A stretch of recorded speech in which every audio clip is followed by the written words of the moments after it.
초대교회가 어떻게 시작되었는지 1장과 2장을 통해 하나님께서 어떤 은혜를 주셨는지 우리가 오랜 시간 동안 살펴보았습니다.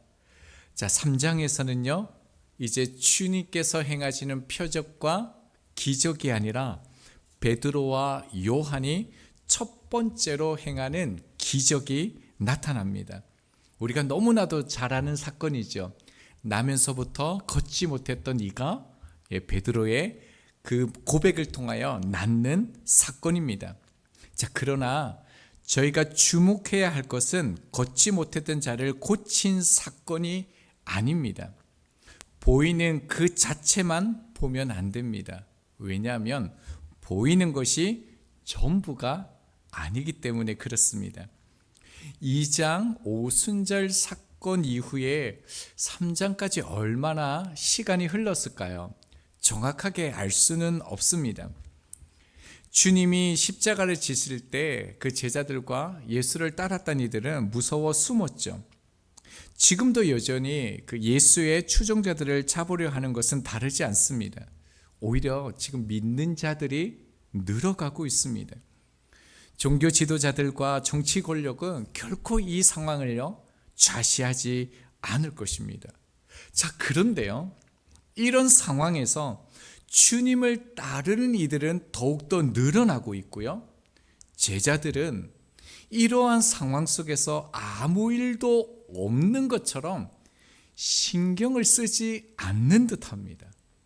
폭풍 가운데 오히려 잠잠합니다. 그리고 이들은요, 자신을 해하려 하는 그 세상 앞으로 당당히 나아가고 있습니다. 오늘 우리가 살펴볼 것이 이것입니다. 이게 중요하죠. 왜? 이들은 세상의 소리, 세상의 위험, 세상 앞에 움츠러들지 않고 오히려 더 당당하게 나아가는가? 우리가 오늘 이 사건을 통해서 보아야 될 것입니다. 1절 말씀을 보겠습니다. 제9시 기도 시간에 베드로와 요한이 성전에 올라갈새, 경건한 유대인들은 하루에 그 세 구간을 만들어서 규칙적으로 기도를 했죠. 제3시 오전 9시고요. 제6시 정오 12시죠. 제9시는 오후 3시가 그들의 기도하는 시간이었습니다. 한국 시간으로 플러스 6을 하면 유대인의 시간이 되어집니다. 한국의 그 시간의 개념과 유대인의 시간의 개념이 다른데요, 우리는요 12시, 저녁 12시가 되면 하루가 끝나죠. 그리고 새벽이 되면 하루가 시작하는데 유대인은 반대입니다. 저녁이 되면 그들은 새로운 날이 시작되어지는 거죠. 자, 그러니까요, 제9시 시간 기도 시간이라는 것은 오후 3시, 그들로 하면 4시, 5시가 이제 우리나라 시간은 저녁이지만 그들은 이제 새로운 시각이 되어지는 겁니다. 그러니까 제9시 시간은요, 하루를 마감하는 시간이면서도 또 시작하는 기도 시간, 아주 특별한 시간입니다. 그래서 특별히 유대인들은 이 정해진 시간을 굉장히 소중하게 지켰습니다. 다니엘도 그 바벨론 포로 시기에 이 기도를 지켰죠. 다니엘 6장 10절입니다. 그가 하루 3번씩 무릎을 꿇고 기도하며 하나님께 감사하였더라. 여러분, 형식 그 이상입니다. 다윗도 그랬습니다. 시편 55편 17절입니다. 저녁과, 여기서 저녁은 제9시 오후 3시를 말하는 거죠. 아침과 정오에 내가 근심하여 탄식하리니 여호와께서 내 소리를 들으시리로다 라고 고백을 했습니다. 그러니까 이렇게 하루에 3번 기도하는 것은요, 단순히 종교적인 행위만으로 볼 수는 없죠. 하나님 앞에 마음을 고정하는 신앙의 훈련임을 알 수 있습니다. 자, 그리고 계속해서 말씀을 보면요, 올라갈새라고 되어져 있습니다. 미완료 시제입니다. 그러니까 한 번으로 끝난 게 아니라요, 계속해서 그들이 반복해서 기도한 것입니다. 오순절 성령 강림 후에 제자들은요, 이전의 모습과 확연히 달라졌습니다. 변화되었죠. 사도행전 2장 42절 하반절 말씀에 보면요, 오로지 기도하기를 힘쓰니라. 그들이 기도하기 시작했다는 겁니다. 예수님과 함께 있을 때 그들이 기도한 거 보신 적 있습니까? 그들은 기도하지 않았습니다.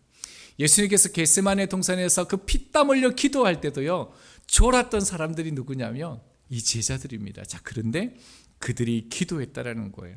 그리고 기도하기를 힘쓰니라, 이 단어는 단수 명사가 아니었죠. 복수입니다. 기도들이라는 거예요. 그래서 1절 말씀에 다시 보면요, 베드로와 요한이라고 되어져 있습니다. 사실 요한은 여기서 한 게 아무것도 없거든요. 요한의 이름을 빼도 괜찮습니다. 그런데요, 베드로와, 이 특별히 접속사를 넣어서 요한과 함께 어떻게 했다는 겁니까? 같은 방향으로, 같은 목적을 가지고, 같은 마음으로 하나님의 뜻을 분별하기 위하여 기도했다라는 거예요. 자, 이것은요, 이 둘만 기도하러 나갔다, 이런 말보다는요, 예수님을 믿고 따랐던 이들이 지금 이들과 같이 사도의 가르침을 받은 그대로 기도하고 있다라는 것을 보여주고 있습니다. 자, 2절 말씀을 보겠습니다. 나면서 못 걷게 된 이를 사람들이 메고 오니 이는 성전에 들어가는 사람들에게 구걸하기 위하여 날마다 미문이라는 성전문에 두는 자라. 자, 한 사람을 이제 우리 가운데 소개하고 있습니다. 나면서 못 걷게 된 이라고 되어져 있습니다. 원문을 보면요, 어머니 태로부터 나온 때부터라는 의미를 가지고 있습니다. 그러니까 이 사람은요, 단순히 어떤 사고로 인해서 병에 걸려서 걷지 못하는 게 아니라 태어나는 순간부터 단 한 번도 걸어본 적이 없는 사람이라는 겁니다. 자, 그렇다면 이 사람의 나이는 얼마 정도 되었을까요? 알 수 있습니다. 사도행전 4장 22절입니다. 이 표적으로 병 나은 사람은 40여 세나 되었더라 라고 말하고 있습니다. 그러니까 40세가 넘은 사람이니까 40년 동안에 단 한 번도 걸어본 적이 없는 사람을 소개하고 있습니다. 자, 그러면서 이 사람의 특징을 계속적으로 얘기하는데요, 2절 말씀 계속 봅니다. 나면서 못 걷게 된 이를 사람들이 메고 오니라고 얘기하고 있습니다. 자, 이 사람은 스스로 걸을 수 없기 때문에 매일 누군가가 메어다 놓고 다시 메어가는 그런 사람입니다. 여러분, 어쩌면은 이 사람이 보조기구를 이용할 수 있지는 않았을까요? 수레바퀴나 그때 그 당시에도 이런 몸이 불편하신 분들을 위해서 움직일 수 있게 하는 어떤 도구들은 있었을 것입니다. 그러나 이 사람은 전혀 그런 도움을 받지 못하고요, 사람이 메어놓고 다시 메어가는 그런 사람이었다는 겁니다. 이 사람은요, 정말 지극히 가난한 사람이었다는 겁니다. 누군가의 도움 없이는 생존 자체가 불가능한 상태라는 겁니다. 살았다고는 하지만 죽은 사람이죠. 자, 그러면서요, 이 사람이 지금 성전 미문에 앉아 있는 이유를 말하고 있습니다. 자, 다시 말씀을 봅니다. 이는 성전에 들어가는 사람들에게 뭐 하기 위해서요? 구걸하기 위하여. 우리는 동량 이런 표현을 쓰죠. 자, 성전 미문에 이 사람을 앉아놓은 이유는 뭡니까? 여러분, 유대인들에게 구제는요, 그 사람의 경건의 모양입니다. 그들은 남을 구제하는 것, 특별히 사람들 앞에서 구제하는 것을 굉장히 큰 의미로 생각합니다. 그리고 특별히 지금 기도하러 올라가는 시간에는요, 어떻겠습니까? 그들의 마음이 더욱더 경건해지죠. 그래서 가난하고 힘들고 이런 약한 자를 보며 남들에게 내가 경건한 자다, 이런 것을 심어주기 위해서 이렇게 구걸하는 사람들에게 돈을 주는 것이죠. 그래서 미문에 앉아 있는 겁니다. 자, 그러면서요, 다시 말씀을 보면요, 날마다 미문이라는 성전문에 두는 자라라고 얘기합니다. 이 사람은 날마다 이곳에 있는 사람입니다. 자, 그러면서요, 미문이라는 것을 우리 가운데 소개하고 있는데, 그 성전은 동서남북 네 방향으로 문이 나 있습니다. 미문은 동쪽이다, 이렇게 얘기를 하기도 하는데요, 정확히 어디인지는 역사적으로 알 수는 없습니다. 다만 알 수 있는 것은 이 성전이요, 헤롯 성전입니다. 헤롯이 지었습니다. 우리가 아는 것처럼 헤롯은요, 에서의 혈통입니다. 그런데 지금 그 로마가 유대 지역의 분봉왕으로 헤롯을 세웠는데 어떻습니까? 유대인들은 그를 혈통적으로 인정하지 않는 거예요. 정서적으로 배척하는 겁니다. 자, 그러니까 헤롯이요, 유대인들의 마음을 얻기 위해서 로마의 승인 아래서 예루살렘 전체의 4분의 1을 차지할 정도로 어마어마한 그 토지에요, 엄청난 재정을 들여서 성전을 건축하게 되어집니다. 이 미문의 높이가요, 무려 23m에 이르렀다라고 기록되어져 있습니다. 그뿐만 아니라 이 문은요, 그 고린도에서 황동으로 만들었기 때문에 빛을 비출 때마다 그 황금빛으로 그렇게 아름다웠다라고 합니다. 자, 그러면서 그래서 그 문을 미문이라고 그렇게 불렀는데요. 사실 그렇게 아름답고 화려하고 웅장한 그 미문, 거기에 사람들이 섰을 때 얼마나 가슴 뛰었겠습니까? 자, 그러나요, 나면서 걷지 못한 이 사람에게는요, 참 비참하고 가슴 아픈 현장입니다. 이 사람은요, 그런 장소에 날마다 미문에 앉아 있었다라고 기록하고 있습니다. 그가 이곳에 성전 미문에 있었던 것은요, 병을 낫기를 기대하고 미문에 서 있는 게 아닙니다. 살기 위해서 그곳에 있었던 것이죠. 당시 인간의 그 수명을 대략적으로 보면 한 40세에서 50 정도로 그렇게 봅니다. 자, 그러니까요, 어쩌면 이 사람은 평생이요, 이렇게 비참한 삶을 살아갔다라는 거예요. 그리고 어쩌면 이 사람은요, 누군가에게 이용당해서 그렇게 구걸했는지도 모르겠습니다.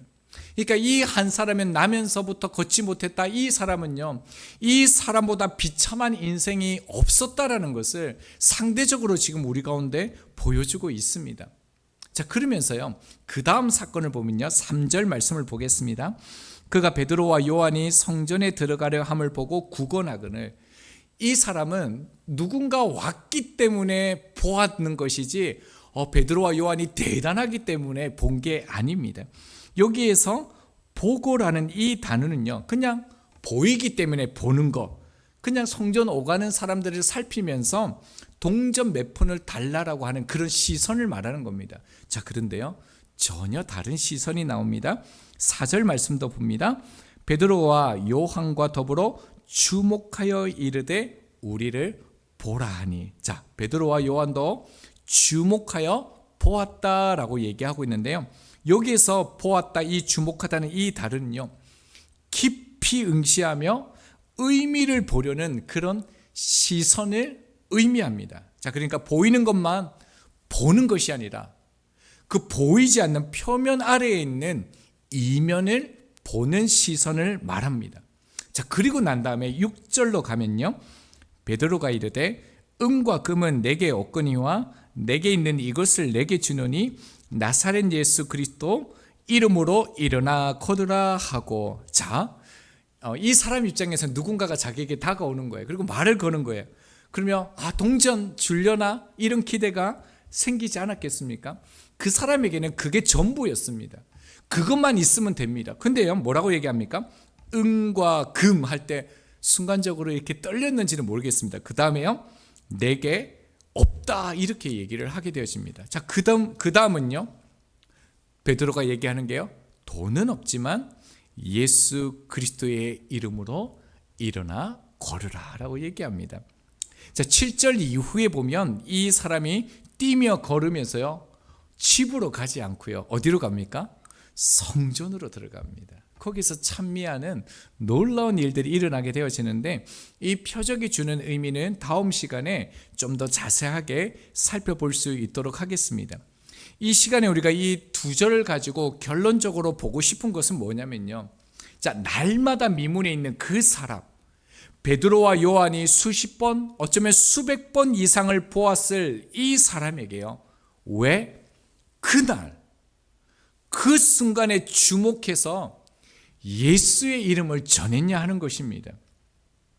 자, 이 사람은요, 베드로와 요한을 알아보고 기도해달라고, 도와달라고, 내가 걷게 해달라고, 내 삶의 문제를 해결해 달라고 요청하지 않았습니다. 이 사람의 목적은 뭡니까? 오늘 당장 눈앞에 필요인 겁니다. 동전 몇 푼만 얻으면 됩니다. 그래서 오늘 먹을 거 그거면 이 사람은 됩니다. 베드로와 요한도 이전에 그 제자들이었다면요, 그냥 그저 불쌍한 사람이 있네, 일상의 한 사람으로 그냥 무관심하게 그렇게 스쳐 지나갔을 것입니다. 자, 그런데요, 베드로와 요한은 돈의 문제가 아니라 이 사람의 영혼과요, 인생 전체를 지금 주목하여서 바라보고 있다라는 거예요. 자, 이 말은 뭐냐면 이 사람의 그 필요를 넘어서 이 사람의 인생 필요를 책임져 주고 있는 것입니다. 그와 나를 연결하는 거죠. 베드로와 요한이 어떻게 해요? 자신과 그렇게 상관도 없고요. 그리고 오히려 율법에 따르면 이 나면서 못난 자는, 걷는 자는요, 저주에 걸린 자잖아요. 그러니까 이 사람의 삶에 개입을 하면 안 됩니다. 율법을 어기는 거죠. 그런데 이 사람의 삶 가운데 함께 되어서 문제를 해결해 준다는 것입니다. 여러분, 어떻게 이런 일이 일어났을까요? 먼저는요, 베드로와 요한이 주님의 은혜를 받았기 때문에 그렇습니다. 요한복음 21장 13절입니다. 예수께서 가셔서 떡을 가져다가 그들에게 주시고 생선도 그와 같이 하시니라. 자, 예수님이 부활하신 후에 자신을 부인하고 저주했던 그 제자들을 찾아가죠. 2번이나 찾아갑니다. 자, 그럼에도 불구하고 제자들은 어땠습니까? 예수님의 말씀을 잊어버리고 고기나 잡으러 가자, 예수님을 잊어버렸습니다. 그런데도 예수님이 찾아와 주셔서 손수 어떻게 불을 지펴서 생선을 구우시고 떡을 제자들에게 먹이시는 장면이죠. 그러면서 그 베드로에게 묻죠. 네가 나를 사랑하느냐? 이 말은요, 내가 너를 여전히 사랑한다라는 겁니다. 베드로는 이런 회복의 은혜를 받았기 때문에 이 회복의 은혜가요, 이제 그의 삶에서 흘러가는 것입니다. 그에게 나면서부터 걷지 못한 사람은 그냥 남이 아닌 거죠. 나와 똑같은 사람, 내가 겪는 그 인생을 겪었던 사람이죠. 그러니까 그 은혜가 지금 그 나면서 걷지 못한 사람에게 흘러가고 있다는 겁니다. 자, 또 다른 이유가 있습니다. 자, 1절 말씀을 다시 봅니다. 제9시 기도 시간에 베드로와 요한이 성전에 올라갈세. 1절을 제가 다르게 한번 읽어보겠습니다. 베드로와 요한이 성전에 올라갈세. 어떻습니까? 처음과 뒤에 문장이 어떤 게 더 자연스럽습니까? 제가 볼 때는요, 베드로와 요한이 성전에 올라갈세, 이게 더 자연스럽습니다. 자, 그런데요, 누가는요, 제9시 기도 시간을 이 문두에 이걸 강조해서 넣었다라는 겁니다. 이 9시 기도가 중요하다는 겁니다. 왜 그렇겠습니까? 지금 이 사건은 일반적인 그 사건, 기적이 아니다라는 거예요. 기도하는 중에, 기도의 자리를 지키는 동안에 벌어진 사건이다라는 것을 분명하게 지금 알려주고 있다라는 겁니다. 자, 하루에 3번 10일을 만약에 이 제자들이 기도했다면 30일이죠. 근데 2장과 3장이 지금 그 기한이 얼마인지를 모릅니다. 한 100일 정도 잡으면요, 300일이겠죠. 300일 동안 그 미문을 왔다 갔다 했다라는 겁니다. 자, 그런데요, 어떤 차이가 있습니까? 끊임없는 반복과 기도와 기도의 자리를 지키면서 어떤 일이 지금 일어나고 있습니까? 하나님의 시선이 제자들에게 열리기 시작한 것입니다. 어제도 보았고 그저께도 보았고요, 수없이 오가며 또 저 사람이 있구나, 그렇게 익숙해져 버렸던 그 사람인데요, 그날은요 어떻습니까? 마음이 달라진 것입니다. 기도하는 사람에게 가장 먼저 일어나는 변화는요, 보는 눈입니다. 시선이 변화되는 것입니다. 자기 시선을 내려놓고요, 하나님의 시각, 하나님의 시선으로 세상을 보는 법을 배우는 시간이 뭐냐면 이 기도라는 겁니다. 사람들은 그 미문에 앉아있는 그 사람을 보면서 가난하네, 불쌍하네, 이용당하네, 동전 하나 줘야겠다 이렇게 지나치지만요, 베드로와 요한은 거기서 멈추지 않았습니다. 베드로는 단지 표면에 보이는 그 사람의 절망적인 그 상태, 걷지 못하는 그 인생의 비루함, 고통, 그것만 본 게 아니라요, 그 사람의 근원적인 고통, 태어날 때부터 걷지 못한 그 절망, 평생에 묶여있는 그 상처, 보이지 않는 그 내면을 보았다라는 겁니다. 자, 그러니까 베드로는 어떤 마음이 들겠습니까? 어떻게 하면 이 사람의 인생을 바꿀 수 있는 길을 열어줄까? 주님 앞에서 내 삶이 변화된 것처럼 이 사람의 삶도 변화되게 할 수 있을까? 이런 시선을 가진다는 겁니다. 어떻게 해요? 기도하는 사람의 시선이기 때문에 그렇습니다. 사도행전 전체에서 이 기도라는 단어가 살려보면 약 33번 정도 나오게 되어집니다. 특이한 것은요, 반드시 이 기도와 오늘 그 표적이 나타났던 사건처럼 항상 기도와 사건이 연결되어져 있다는 겁니다. 여러분, 2장에서 놀라운 그 오순절 성령 강림 사건이 있었습니다. 3장에 들어오면서 그 기한은 정확히 알 수 없다라고 말씀드렸는데요, 사실 우리 한글 성경은 그냥 제9시 이렇게 되어져 있지만 NIV나 공동번역, 그 현대인의 성경을 보면 어떻게 시작하냐면 one day 이렇게 되어 있습니다. 어느 날 이렇게 시작이 되어집니다. 그러니까 특별한 날이 아니라 그냥 어떤 날, 평범한 날이라는 겁니다. 여러분, 3장에서 이 놀라운 표적, 굉장히 중요한 표적이거든요. 이건 예수 그리스도의 구속 사역이 이루어지고 복음이 이제 실질적으로 흘러가는 그런 놀라운 사건이 이 표적 속에 담겨져 있는데, 여러분, 더 놀라운 게 뭐냐면요, 이런 첫 번째 일어나는 이 사건 속에 2장에서 일어났던 불의 혀처럼 갈라지는 것들, 바람, 언어, 뜨거운 분위기, 이런 게 아무것도 없다라는 거예요. 그냥 베드로와 요한은 여전히 하나님 앞에서 시간을 정해두고 기도하는 사람들이었다. 이것을 우리 가운데 보여주고 있습니다. 여러분, 걷지 못한 사람을 고친 사건은요, 강렬한 성령의 충만한 역사 가운데 일어난 표적이 아니라요, 아무 일 없는 원데이, 평범한 일상 가운데 기도했던 그 자리, 성실하게 기도를 지켜갔던 그 자리에서 일어난 사건임을 우리 가운데 보여주고 있는 것입니다.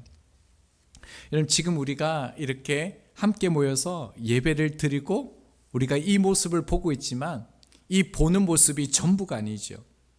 이 나라에서 참 많은 혼란들과 아픔과 여러 일들이 일어나지만 일어나고 있는 일도 보이는 게 다가 아닙니다. 세계에서 진행되는 상황도 눈에 보이는 것이 전부가 아닙니다. 표면 아래 감추어진 것이 있습니다. 베드로와 요한이 기도하러 성전에 올라간 그 어느 날, 아무도 기대하지 않았던 그 시간에 하나님은 한 사람의 인생을 완전히 새롭게 하셨듯이 어떤 기적과 능력이 우리를 기다리고 있는지 우리는 다 알지 못합니다. 그러나요, 기도하는 사람들에게 그 길을 하나님의 섭리하심과 일하심을 보여주십니다. 그러므로 여러분, 저희들도 말씀 앞에 좀 결단해야 될 게 무엇입니까? 하루에 짧은 시간이라도요, 뜻을 정해서 3번 그렇게 기도하는 훈련이 필요합니다. 이렇게 얘기하면 이렇게 어떤 생각이 먼저 드느냐면, 너무 형식적인 거 아니냐, 자유롭게 기도해야지. 물론 그것도 맞습니다. 하지만 이런 형식적인 것이라는 이것 때문에 오히려 본질까지 버리는 경우들이 많다라는 겁니다. 기도가 나를 살리고요, 기도가 가정과 교회와 민족을 살린다면 여러분, 뜻을 정해서 3번만 우리가 기도하겠습니까? 우리가 열심으로 하나님 앞에 기도해야 됩니다. 오늘 새벽에도 이 기도의 그 중요성을 가르치면서 말씀을 주셨는데 어떤 말씀을 주셨냐면요. 바늘로 코끼리 죽이는 방법을 알려주셨습니다. 알고 계십니까? 하루 종일 그 생각이 났습니다. 바늘로 코끼리를 찔러서 죽을 때까지 기다리는 거 도대체 얼마나 기다릴까 그런 생각도 났고요. 또 한 가지 뭡니까? 죽을 때까지 바늘로 코끼리를 찌르는 거 도대체 얼마나 찔러야 됩니까? 그만큼 끈질기게 기도할 것을 우리 가운데 말씀해 주셨는데요. 여러분 저희들이 정말 좀 그랬으면 좋겠습니다. 하루에 3번 짧더라도 그렇게 하나님 앞에 뜻을 정하여 기도하는 사람, 그리고 새벽에 작은 기도라도 포기하지 않는 사람, 하나님께서 응답하실 때까지 붙드는 끈질긴 기도의 사람이 되어야 합니다. 이런 말이 있습니다. 정말 소중한 것은 눈에 보이지 않는다라고 그렇게 말합니다. 자, 그러나요? 하나님은 기도하는 사람에게 보게 하십니다. 기도를 통해서 눈에 보이는 세상이나 소리에 저희들이 반응하고 흔들리고 염려하고 걱정하는 사람들이 아니라 기도를 통해서 하나님의 일하심을 보고 오히려 감사하고 하나님의 일에 쓰임 받을 수 있는 저희들이 되기를 소망합니다.